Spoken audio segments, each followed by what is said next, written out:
All right, welcome everybody to another CIRF report. I really appreciate the feedback that we're getting. I appreciate everybody, the shares, the likes, the new folks coming in. Welcome to another CIRF report. The world has been absolutely crazy. The news to go along with it, the unexpectedness to go along with it, the triplet planets down there in Capricorn all going in retrograde. As expected, we're having a review of law. We're having a review of government. We're having a lot of conflict associated with Sun square Mars. We're going to have a little bit more of that. But this one is really going to rock your world, I think, and hopefully in a good way. Again, for those of you who are new, welcome. My name is Chris McCleary. We're looking to triangulate the biggest influence for you so that you can focus on one thing, which is the solutions towards the end. And we'll show you what you need to exactly do to maximize the energy that's afforded to you this coming week from the 28th of May to the 3rd of June. All right. Hey, you got the right number here. This is our summary slide. It looks a little bit empty. There's a lot going on here. You got quadruple retrogrades.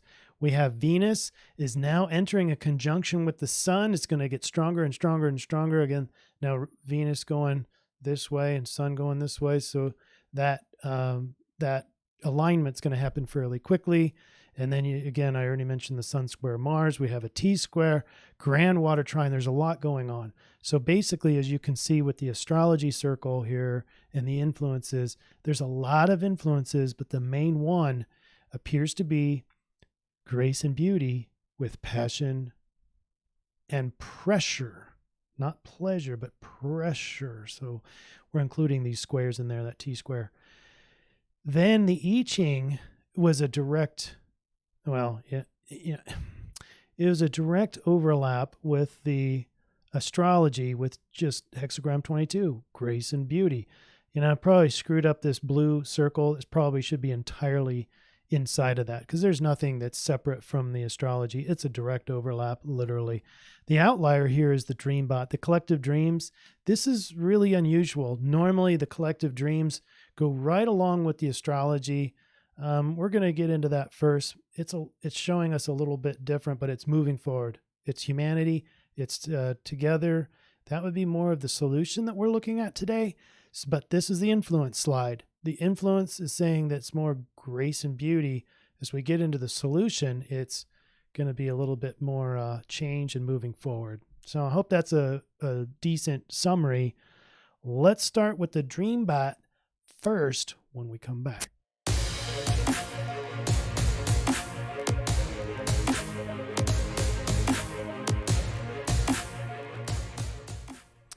This is the dream bot. We have the collection of dreams, and this matters because the subconscious material, if it's patterned, if everybody is dreaming about it, that's pretty meaningful.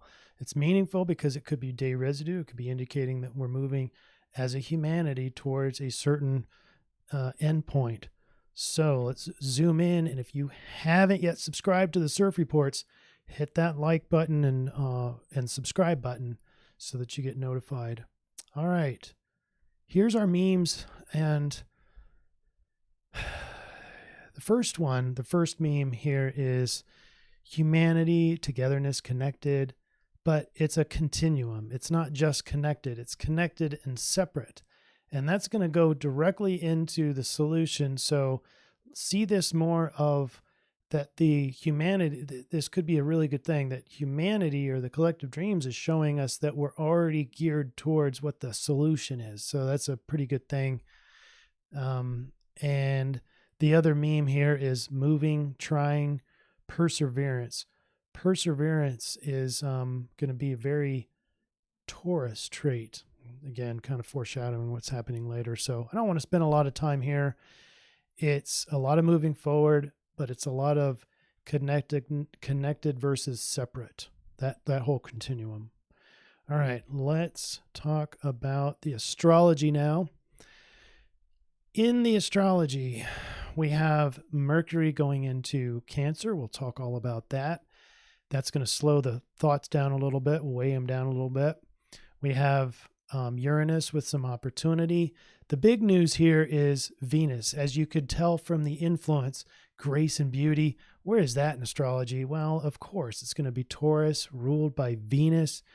Well, you say, well, Venus isn't in Taurus. Venus is in tropical Gemini. We'll get to all that, okay? Just hang on. But Venus is going to be the grace and beauty, and she has a sesquisquare to Saturn, and that's going to pose a little bit of issues, but nothing as big as Sun square Mars. Again, this is the conflict. What happened in Minnesota, probably influenced by this martyr thing here, and the Sun, Sun square Mars, and you can see how long that alignment lasts. Crap, that's going to be here for another extra week or so. So a week past. In fact, it goes exact in the next CIRF report. And then we have Mercury with some inconjunct to Saturn. That's requiring thinking to go into adjustment mode. Ego is agitated towards expansion and transformation. And then we have Venus square Mars. We'll get into that. This is the grace and beauty, though. Sun conjunct Venus in retrograde, grace and beauty. It goes exact towards the end of our week, but this actually goes inside of the 8-degree orb at the onset, and you'll see that here on our first day. Look at this. This is Thursday, the 28th. We have Sun and Venus right here. They are getting very close together. Again, they're going in the opposite direction relative to us. So that's 10 degrees out. So on Friday, they will be within the orb of conjunct. And that's in Gemini. So we have a flare of communication and thinking and logic and reason and all that. But look at this. We got the square. Both of these are squared up to Mars. And Mars being in Pisces, we've covered this before, feels like a martyr because it's spiritual, it's ideal, it's an idealistic thing. And so with the, and we've been talking about Mars square Sun, the ego is conflicted with this martyr thing. And so we've been hopefully waiting for a non-false flag or a non-trigger to a big conflict. And sure enough, you have just what looks like a totally unnecessary event up in Minneapolis. It's exactly what we didn't need for this spark of energy to ignite this thing. This like all-out kind of martyr war. And God, I just don't like the energy associated with that news. And so hopefully this Venus, which is harmonious, can quickly get into and meet with Sun and ego so that we can harmonize the ego and self and worry more about beautiful thoughts and harmonious thoughts instead of this pressure cooker. This is a pressure cooker, and we're going to be talking all through it. And it's going to be a factor all week long. So Mars is square to the Sun and Venus. Then alternatively, the Mercury, the thinking, the thoughts in Cancer. So thoughts of protection are having to adjust to, Saturn in Aquarius. This is the law. This is the government, etc. And it's the way things are at a collective level. These are collective concerns, and the protective thoughts are having to adjust to those changes. Maybe social media, maybe some new executive orders there, forcing us to think in more protective ways. Protecting what? Protecting our freedoms, maybe. Just a thought there. As we move into Friday the 29th, oh, you know what I missed was that's right. Never mind. Disregard. So you have Mercury now going into Cancer, which I already talked about, but that's going to be from the 28th to the 4th of August, and then going to go retrograde. But in that period, we're going to be in Cancer. I talked about thoughts that are more protective in nature. We got a lot going on here, and you can see this this T-square. A T-square for new folks is like a trap, and we're trapped in this. The pinnacle of this is Venus conjunct Sun is now within that 8-degree orb. And so you've got this conjunction.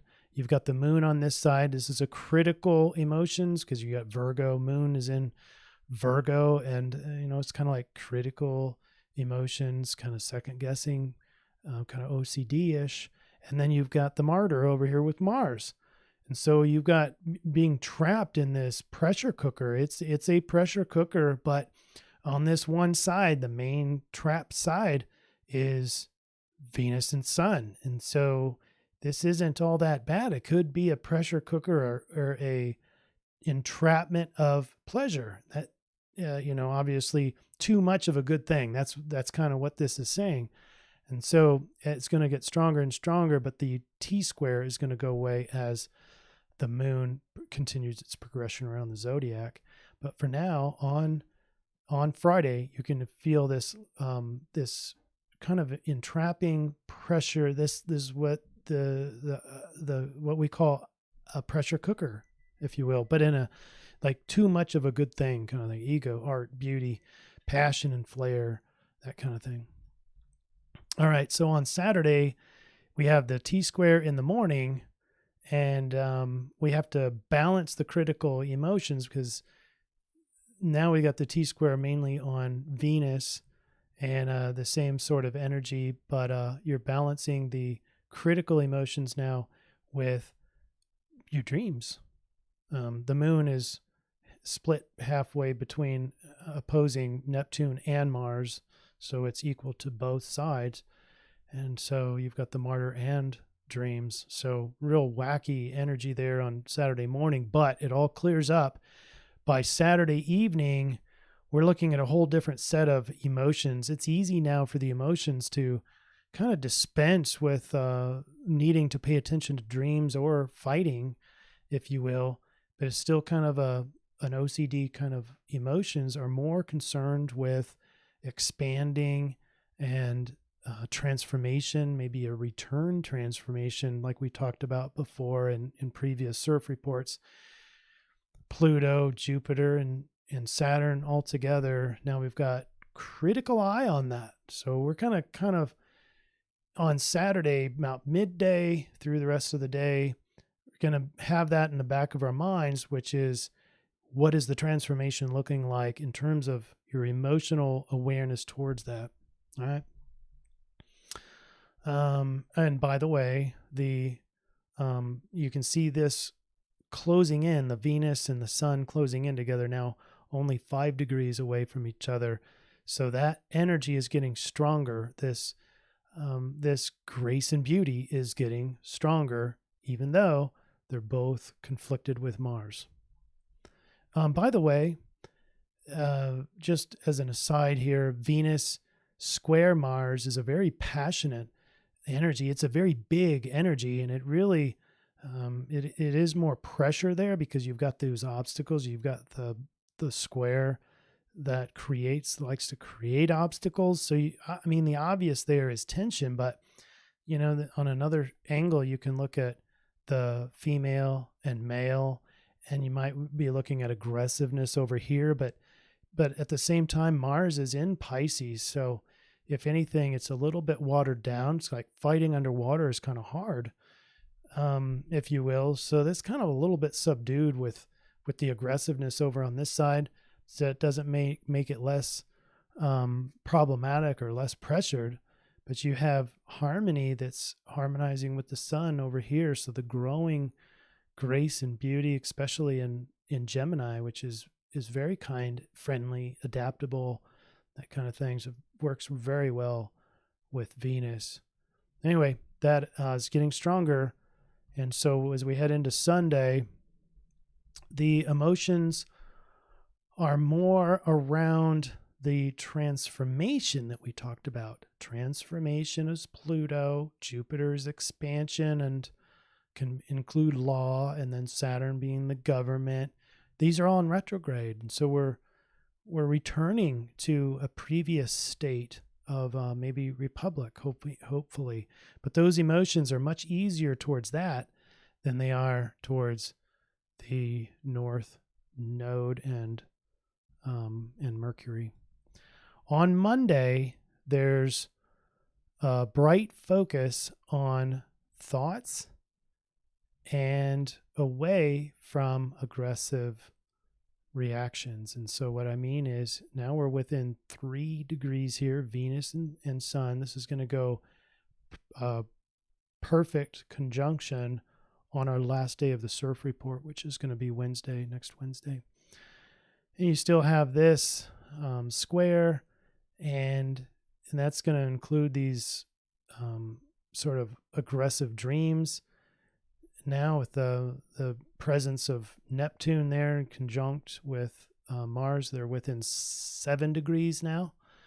And that's going to get some wonky, maybe some very war-based or military-based or martyr-based dreams. So that'd be interesting to have to record your dreams there on Monday evening.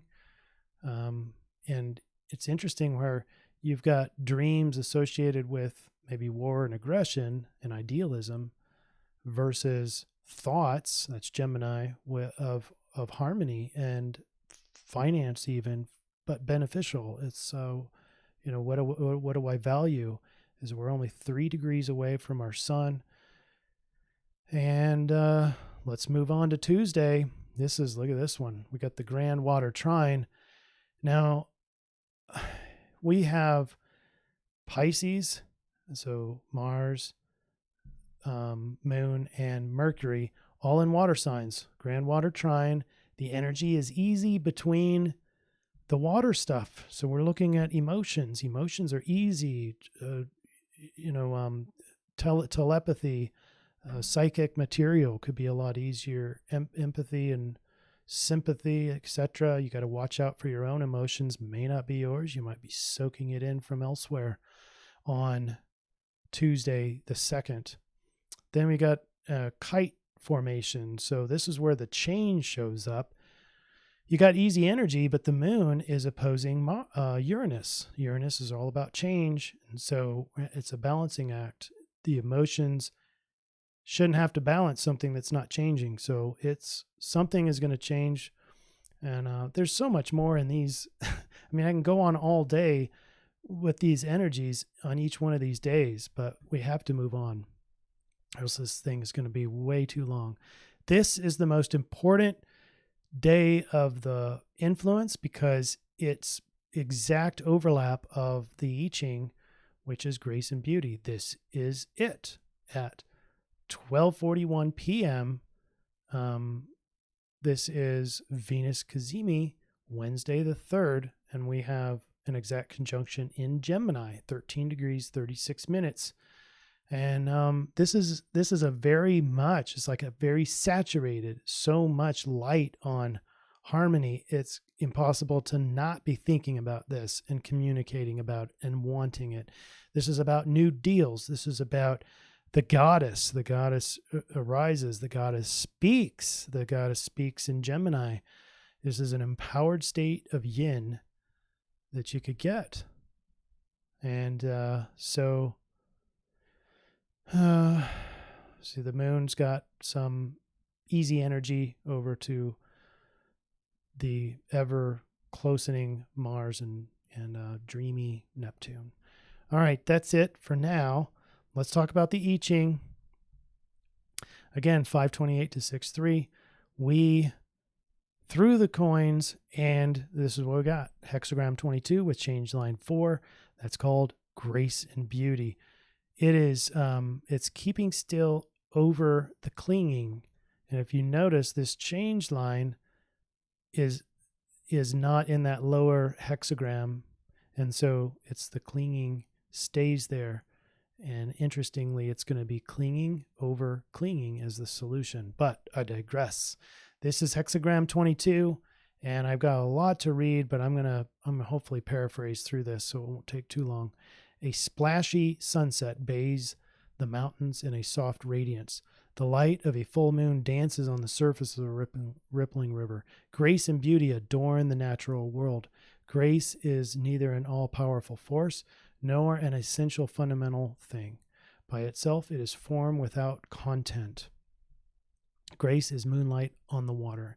In other words, it's very much has to do with natural beauty. It's not something that's made, it just is. In the arts, grace arises out of adherence to form, dancer becoming the choreography of the dance, the musician giving life to the musical score. It's just beauty in all things and very artistic, but it can be inside. They talk about the science there, talk about cultural forms and honed over time and tradition. Possession of grace, like the bearing of a beautiful gift to a wedding, can add stature to those in humble positions. Take care to lend grace and dignity to small matters, while giving the weight of deep and careful consideration to matters of greater consequence. Open what is closed, light the darkness. Grace is the life of the lifeless. This quote right here, let me get the highlighter out. This quote right here, open what is closed, light the darkness. This is almost verbatim of the solution I-Ching. So it's really incredible the I-Ching, how it works. We throw coins out and expect it to be meaningful, both the influence, which is the first hexagram, and the solution, which is the second, always the second hexagram. And every time they are related, they transition to each other perfectly in accordance with astrology and the other overlaps. Let's see, is a message about seeing the silver lining. Who knows what is good and what is bad? It's like a lack of judgment, the bad kind of judgment. So line 4, changes to clarity. While the situation seems threatening, positive forces are at work. If you return your thoughts to the purity and objectivity of clarity, you won't complicate things by reacting inappropriately. Grace, brilliance, fame and fortune, or simplicity, dignity, honor, and transcendence. If the former is your choice, so if you choose grace, brilliance, fame, and fortune, look for a sign from the outside. If you have doubts, then look within. It is unlikely that simplicity is the answer. The simpler choice may cause a slight feeling of regret at first, but in the end, it will bring true peace of mind and stable relationships with good people. All right, that's an important one.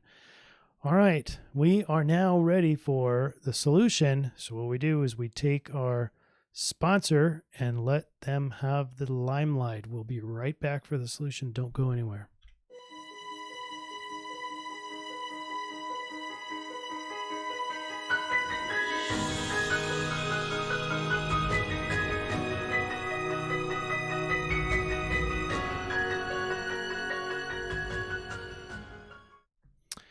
Intervention.com is the place to go for alternative mental health counseling. They call it the Tao of mental health counseling. Astrology readings included, human design included, and taking insurance. So the solution is clinging like fire. Clarity. This is hexagram 30. It's clinging over clinging. It's like double fire, fire over fire.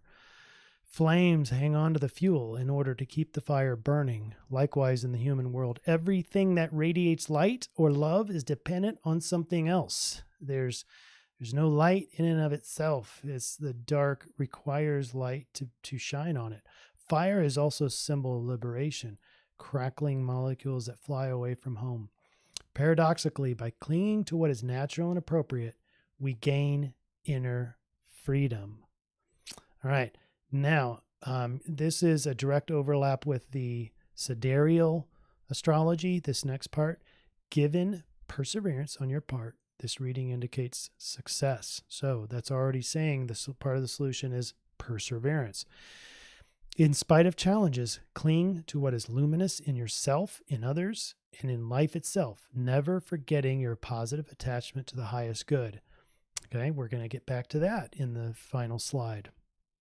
Then holding to this idea is to cling to the power of light, the only force that can illuminate darkness. And in general, we want to cling to what's important to us. We call that values. What are you going to stand for? What are you going to stand for? So a little bit more, the unchanging can portray codependency that keeps people together because of the intensity between them. So this energy is just like the Venus conjunct Sun and even the Venus square Mars. It's a powerful energy. I'll just put it that way. It can be really good or really bad. So it depends on how you're going to use it. Everything unfolding exactly as it should be to reignite your passion. See, it's all there. The passion is there. The passion's there with first for Venus square, Venus conjunct Sun, but also Venus square Mars. All right, let's go to the sidereal. This is for where Venus goes exact cazimi with the Sun. It is in tropical Gemini, but hexagram 35 for the Rave Mandala. And then when we get out to the outer sidereal, this is where the Venus really will be when you look out in the sky. It's in Taurus, sidereal Taurus. So keep that in mind. Let's first talk about the Rave Mandala hexagram 35. What does it say? It's the gate of change. Woohoo! We talk a little bit about the opportunities with Uranus. Well, we're getting some insight here. It always requires beginnings, middles, and ends because it's the cyclical energy. This is the gate of satiating the appetite for change. This is the expression of the channel of transitoriness. Its voice says, I feel, and usually I feel it's time for a change. This is not a design that can afford to be goal-oriented. This is a gate of the wheel turning. All right. You tired of me reading stuff? Well, here we go. There's the final slide. And let me zoom in. Here is the summary slide, and the top is the influence. On the influence is the grace and beauty. This is a picture from 1904 called Grace and Beauty. And it's all Venus and Venus conjunct Sun in Gemini. So what's the solution then? What should we be doing? Well, we have the I-Ching was hexagram 30, clinging like fire, clarity. It's the interdependence of things. We want to be clinging to the fire. We want to be clinging to clarity. We want to be clinging to your highest values. Then we have the Rave Mandala. Remember, it was all about change. It's time for a change. Does that overlap already? Well, yeah, it's as things change, we're going to see that you can't just change in isolation. It is interdependent. So we want to hang on to what's important to us as the world is changing. And then for the sidereal, this is Taurus. We want to experience this change, but we also need to, according to the I-Ching, we need to persevere. And that's perfect for Taurus. Taurus is the zodiac sign that you would want for perseverance. So that's a direct overlap with sidereal and I-Ching. We want strong will. We want to be deliberate, reliable, practical, avoid laziness, avoid being jealous and stubborn. That's the downside to Taurus. So your overall triangulation for this week is cling to the light. What does the light mean to you? It might mean truth. It might mean family. It might mean love. You define what light is. Cling to the light. Cling to your vision, your values, your ethical code. Notice the interdependence of everything. Liberate yourself from expectations, your own expectations. Why? Because those expectations are disallowing you to being present, i.e., experiencing the change. Okay, so liberate yourself from expectations. Just cling to what you know is important to you as this change is happening, okay? Let loose of old attachments, like previous expectations, future expectations. No, stay in the now, stay and persevere and experience your way through this. Hold on to what you consider as the light, and then and change is nigh. How about that? Isn't that wonderful? I hope so. I'm sure it has helped me. And as you cling, realize that the Venus energy associated with grace and beauty, if you feel it early, realize it's just going to be more as you go along, almost to a crescendo by next Wednesday. All right. All right. That is a wrap. Let me know in the comments section if I misspoke or you need some other information. Otherwise, go visit innerzension.com and National Dream Center. Thank you for subscribing. Thank you for sharing. I will put this up as our last slide so that you can see the week in review. All right. Thank you, everybody. We'll see you next week.